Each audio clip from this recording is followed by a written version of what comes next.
নমস্কার প্রিয় দর্শকবৃন্দ, আপনাদের সবাইকে আবারও আন্তরিক স্বাগতম।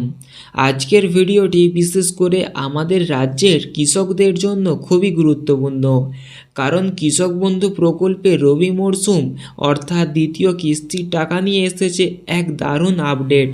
অনেকেই অনেক দিন ধরে অপেক্ষা করছিল কবে টাকা পাবেন, কোন জেলায় টাকা পৌঁছাচ্ছে, কারা ইতিমধ্যে পেমেন্ট পেয়ে গেছে, সব তথ্য আজ আপনাদের সামনে তুলে ধরব।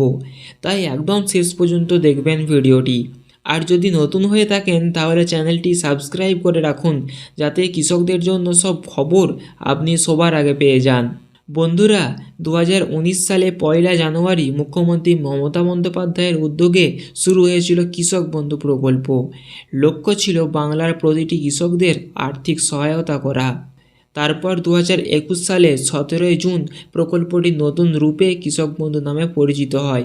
এই প্রকল্পে 1 একর বা তার বেশি জমির মালিক বছরে পান 10,000 টাকা, আর 1 একরের কম জমির চাষিরা বছরে পান 4,000 টাকা।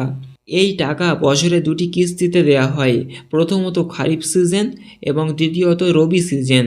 এছাড়া 18 থেকে 60 বছরের মধ্যে কোনো কৃষকের মৃত্যু হলে তার পরিবার 2 লক্ষ টাকা পর্যন্ত সাহায্য পায়। অর্থাৎ এই প্রকল্পে সত্যিই চাষিদের কাছে এক স্থায়ী ভরসা। এবার আসি সবচেয়ে গুরুত্বপূর্ণ অংশে। এবছরে রবি মরশুমের টাকা কবে থেকে দেওয়া হবে? 2025 সালে রবি কিস্তি ডিসেম্বরের দ্বিতীয় সপ্তাহ থেকেই দেয়া হতে পারে। সম্ভাব্য সময়সীমানা 17 ডিসেম্বর থেকে 27 ডিসেম্বর। এই সময়ের মধ্যেই বেশিরভাগ কৃষকের অ্যাকাউন্টে টাকা পৌঁছে যেতে পারে। যদিও সরকারের এখনও আনুষ্ঠানিকভাবে কোনো ঘোষণা করেনি, কিন্তু প্রস্তুতি জোর কদমে চলছে। আপনাদের মধ্যে অনেকেই 2025 সালে প্রথম কিস্তি খরিফ মরশুমের টাকা পাননি।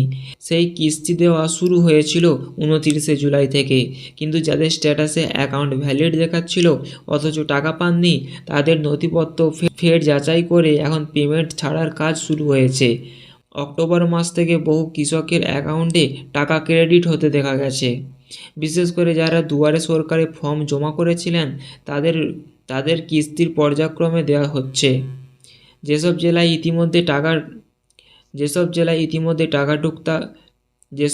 ইতিমধ্যে টাকা ঢুকতে শুরু করেছে, যেমন নদিয়া, বাঁকুড়া, পূর্ব পশ্চিম মেদিনীপুর, বীরভূম, হাওড়া, মালদা, কোচবিহার, হুগলি, উত্তর 24 পরগনা সহ আরও বেশ কিছু জেলায়।